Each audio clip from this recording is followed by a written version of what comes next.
crianças, tudo bem? Hoje nós vamos falar sobre dois conceitos super importantes sobre a questão do nosso comportamento. Hoje nós vamos falar sobre a ira e vamos falar sobre o autocontrole. Você sabe o que é ira? Vamos ver? Olha aí. Ira quer dizer raiva, sentimento intenso que permanece o ódio, sabe, lá dentro do nosso coração, lá dentro da nossa alma. Aquela mágoa, né? Aquele rancor que normalmente é contra uma ou algumas pessoas. E é gerado por uma ofensa, dando uma origem ao quê? A um sentimento de dor, a um sentimento de mágoa, de tristeza. Então, você acumula tudo aquilo dentro de você e gera uma ira, você fica furioso, furiosa, e você não consegue liberar perdão. Mas o que realmente a ira gera nos nossos comportamentos? O que a gente acaba transmitindo, realizando de coisas erradas, e no final a gente acaba pensando, poxa vida, eu não devia ter feito. Vamos ver? O que você não deve fazer? Olha só, bullying. Vocês sabem o que é bullying? É quando você tem um preconceito. O que é preconceito? É um conceito antes de... Você gera um conceito antes de conhecer alguém ou alguma coisa, ou um ambiente, um estado, um momento, uma situação. Então, você não sabe exatamente qual é a razão do que está acontecendo. E aí, o que você acaba fazendo? Você gera um conceito, um preconceito, e acaba gerando bullying. Bullying é exatamente isso. Você transmite a sua raiva, a sua ira contra aquela pessoa, contra aquele objeto ou aquela situação, sem você saber exatamente o que está acontecendo. Esse ponto de vista do bullying é exatamente o seu. Você parte do seu conceito, da sua visão, para que você possa avaliar e julgar a outra pessoa, ou aquele objeto ou estado. Então, o bullying acaba gerando muitas agressões, tanto físicas quanto sentimentais, porque você transmite não só o seu sentimento de ira, mas o seu corpo também acaba sendo muito agressivo. O que mais que a gente não pode fazer? Brigar. Você quer algo, outra pessoa quer exatamente o que você quer, e vocês não entram num conceito, não sabem dividir, e gera o quê? A briga. E a briga, ela vem da ira, ela vem dessa raiva, desse ódio, dessa mágoa que está aí dentro de você, e você não consegue compreender qual a solução para que não haja mais a briga. Então, galerinha, vamos pensar. Antes de brigar, pense, como que eu vou poder solucionar essa situação para que não possa gerar briga e nem o bullying? Tem mais alguma? Vamos ver? Isso também acontece. A gente acaba se ofendendo, né? E fala palavrão. A gente fala palavras feias. Ou não somente aquelas palavras feias, mas também a gente acaba agindo de forma errada, e a pessoa, às vezes, ela nem entendeu o que está acontecendo, mas você ficou tão irado, tão zangado, tão bravo, que a pessoa ela não consegue compreender o seu motivo. Então, na hora da raiva, da ira, a gente precisa fazer o quê? Dar uma paradinha, não é? Eu posso fazer uma pausa se estou zangado. Então, quando você ficar nervoso, nervosa, irado, eu não aguento mais. O que você faz? Respira bem fundo, umas 3, 10 vezes. Vai para um cantinho onde você possa ficar reservado só você e Deus. e ali você se acalma. Depois que você se acalmar, aí você vai lá e resolve a situação. Às vezes, a gente precisa até de um pouco mais de tempo. Um dia, uma semana, um mês, dependendo da situação. Se for muito grave, né? Em vez de você tomar uma decisão que vai piorar a sua situação ou da pessoa, é melhor você se afastar e deixar acontecer conforme a vontade de Deus, e depois você volta e resolve a situação. Então, a solução para a ira é parar, pensar, refletir, respirar, perguntar para Deus qual é a vontade dele, pedir para ele acalmar seu coração, para que depois você possa tomar uma decisão. Em contrapartida, nós temos o autocontrole. O que é o autocontrole? É a capacidade de você saber se controlar, de você saber administrar o seu controle diante de uma situação. É uma propriedade, é um sentimento próprio. É algo que você vai desenvolver dentro de você, para que depois você possa transmitir e expressar para o seu próximo. Por isso que ele diz lá que são impulsos e emoções e paixões que controlam você mesmo. Então, não adianta você esperar que o outro vá se controlar. Quem tem que se controlar é você, certo? Então, eu preciso me controlar para que depois o outro veja o meu autocontrole e ele também se controle. Então, no momento da ira, da raiva, do ódio, o que você precisa fazer? Você tem que parar, pensar, opa, peraí, está errado. Eu vou me expressar de forma errada, então é melhor eu refletir, saber quais as palavras usar ou a maneira que eu vou me expressar. Isso se chama me controlar, né?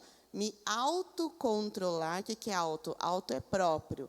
Meu próprio controle, para que depois a outra pessoa veja que eu estou calmo, e aí ela vai se controlar também. E os dois juntos vão entrar num consenso para entender o que está acontecendo, liberar perdão, né, e resolver a situação.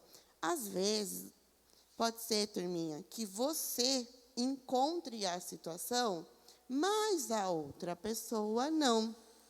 E aí, o que faz nessa hora? Eu entendi, mas a pessoa não entendeu, que ela tem que se controlar. Eu já pedi perdão, mas a pessoa ela não quis saber. O que eu faço? Ore e entregue nas mãos de Deus. A parte mais difícil você já fez, que é se controlar, ir lá e tentar resolver a situação. Se a pessoa ela não quis conversa, ela não quis resolver, então o que a gente faz? A gente ora e fala, Deus, o Senhor tem que resolver agora, porque agora a minha parte eu fiz. Quem tem que fazer agora é Deus, porque Deus vai trabalhar no coração dessa pessoa e ela vai entender que ela estava errada e ela vai ir até você para também pedir perdão e vocês vão se entender. Isso tudo não acontece do dia para a noite. Tem que ser gradativamente. Então, o primeiro passo, quem tem que dar é você. Então, diz assim para você mesma, eu. Quem tem que dar o primeiro passo? Eu. Então, nunca pense que no momento da ira e da raiva, da frustração, do ódio, daquela tristeza que gera em você, quem tem que tomar a decisão de resolver é você. Ok? Então, vamos continuar? A palavra de Deus diz pode pôr o próximo, sobre uma história que a gente vai aprender agora. Nós já aprendemos, né, na escola bíblica dominical, mas a gente vai pegar um trecho que aconteceu com este personagem. Esse daí é o Pedro. E ele era um homem assim muito, como que eu posso dizer, um homem muito consagrado, uma pessoa assim muito determinada. Porém, ele tinha um gênio, ele era assim uma pessoa assim muito irada, ele era muito agitado, entendeu? Para ele tudo tinha que ser do jeito dele, na hora dele, no momento dele. Era assim que funcionava com ele. E Jesus, com todo o amor que tinha pelos seus discípulos, Jesus sempre estava exortando a Pedro. E aí, neste episódio, nós estamos vendo que Jesus, ele estava acontecendo uma ação, um momento, antes da sua crucificação. Mas antes disso acontecer, o que aconteceu antes? Jesus ele foi levado pelos soldados e Pedro ficou muito furioso, né? Nós vemos a palavra de Deus que ele agrediu, né, um dos soldados. Mas Jesus ele falou: não faça isso. Por que Jesus ele disse para ele não faça isso? Porque ele sabia que aquela atitude, aquela ira, aquele ódio de Pedro não ia fazer bem para ele e ele iria acabar se expressando muito mal com todas as outras pessoas e não ia agradar ao Senhor. Já começou por aí. E aí Pedro falou para Jesus: Senhor, se preciso, eu estarei contigo. Eu não vou negar o Senhor jamais. Eu não vou te negar. Mas olha só, gente. Pedro, ele não sabia da resposta de Jesus. E aí Jesus falou para ele: olha, antes que o galo cante 3 vezes, você vai me negar. E aí aquilo ficou na cabeça dele: será mesmo que isso vai acontecer? E Jesus sabia que o que estava acontecendo no coração dele, né? E ele fez a prova. E ele disse isso para Pedro. E Pedro ficou com aquilo dentro do coração dele. E a palavra de Deus diz, lá em Provérbios 15, 18, que o homem irado, né, ele suscita a contenda, mas o longânimo, ele apazigua a luta. Ou seja, aquele coração do homem que tem aquela raiva, aquele ódio, ele sempre vai multiplicar mais ainda a sua ira. Mas aquela pessoa que tem no seu coração a paz, a tranquilidade, ela vai fazer o quê? Ela vai parar a situação para que não haja luta, ou seja, para que não haja posteriormente, não se prolongue toda a situação e piore. No caso de Pedro, dentro dele estava acontecendo essa briga, essa revolta, porque ele queria guerra, ele queria luta. E aí Jesus falou para ele que isso não ia levar a lugar algum. Mas vamos ver o que aconteceu? Quando Jesus foi levado pelos sacerdotes, ele foi, qual que é a palavra? Ele foi entrevistado, né, por todos aqueles homens da lei. Jesus, ele abriu a boca? Não. Em todo tempo, ele ficou calado. Olha só o que diz aqui, interessante, na palavra de Deus. Lá em Mateus, no capítulo 26, espera um instantinho. Mateus 26, o versículo 56. Perdão, peraí. 63. Jesus, porém, guardou silêncio. Então, tudo que estava acontecendo com Jesus, ele ficou quieto. Ele não falou nada. E Jesus o tempo todo observava a reação de Pedro em relação ao que estava acontecendo. Pode passar o próximo. E olha só o que aconteceu, gente. O sacerdote, ele colocou Jesus diante da população e falou para eles: eu não vejo mal nenhum. Esse homem, ele não tem culpa de nada. Por que eu vou julgá-lo se eu não estou vendo nenhuma culpa? Mas as pessoas queriam o quê? Guerra. Elas estavam iradas, elas estavam furiosas, porque elas queriam ver Jesus sendo humilhado.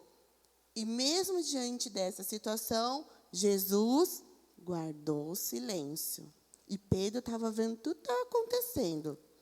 E ele cada vez mais acumulava a ira dentro do seu coração. E aí, quando ele viu aquela situação, ele começou a se infiltrar no meio das pessoas para estar ali presente, para saber o que estava acontecendo, né? Porque estava todo mundo junto assim, né? E ele queria estar no meio.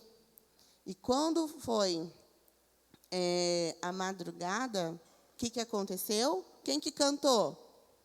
O galo. E no meio de todo esse trajeto, Pedro negou Jesus 3 vezes. Ele negou Jesus quando Jesus foi pego pelos homens. Negou Jesus quando ele estava na roda das pessoas que falavam mal de Jesus. Ele estava ali para ouvir o que as pessoas sabiam. Quando eles identificaram que aquele homem era um dos discípulos de Jesus, ele mesmo negou, falou que não conhecia. Fala, eu não conheço aquele homem. Pedro dizendo que não conhecia Jesus. Quando isso aconteceu, na hora ele sentiu uma dor tremenda dentro de si. Porque aquela ira, sabe, congelou. E ele pensou, uau, Jesus sabia que ia acontecer. Ele sabia da minha ira e ele sabia que eu não tinha autocontrole. Mas por que Jesus fez isso? Por que ele permitiu que isso acontecesse? Por que Jesus ele não disse que ele era o Rei dos Reis, o Filho de Deus? Por que ele não acabou com aquela situação? Por que ele não impediu que as pessoas o levassem para que ele fosse crucificado? Por que ele morreu naquela cruz? Por que ele não desceu? Olha quantas perguntas que viram na nossa cabeça. Mas a palavra de Deus diz também, lá em Mateus 26, no versículo 56, diz assim, que tudo isso que aconteceu, pode ir para o próximo, aconteceu para que se cumprisse as escrituras dos profetas. Todos os profetas lá no Antigo Testamento que falavam do amor de Deus, que viria o Messias, o Salvador, que iria salvar as pessoas do pecado, eles já estavam preparando o coração da população, das pessoas, para que quando Jesus viesse, o coração já estivesse pronto para recebê-lo. Infelizmente, não aconteceu com todos. Muitas pessoas o negaram e ainda negam a vida de Jesus Cristo. Mas também há aqueles que o receberam de todo o coração. E Jesus, ele guardou esse silêncio desde o seu nascimento até a sua crucificação e morte, para que a palavra de Deus, que é as Escrituras, se cumprisse na vida dele e na vida de todos aqueles que o amavam e que o receberam como Senhor e Salvador de suas vidas.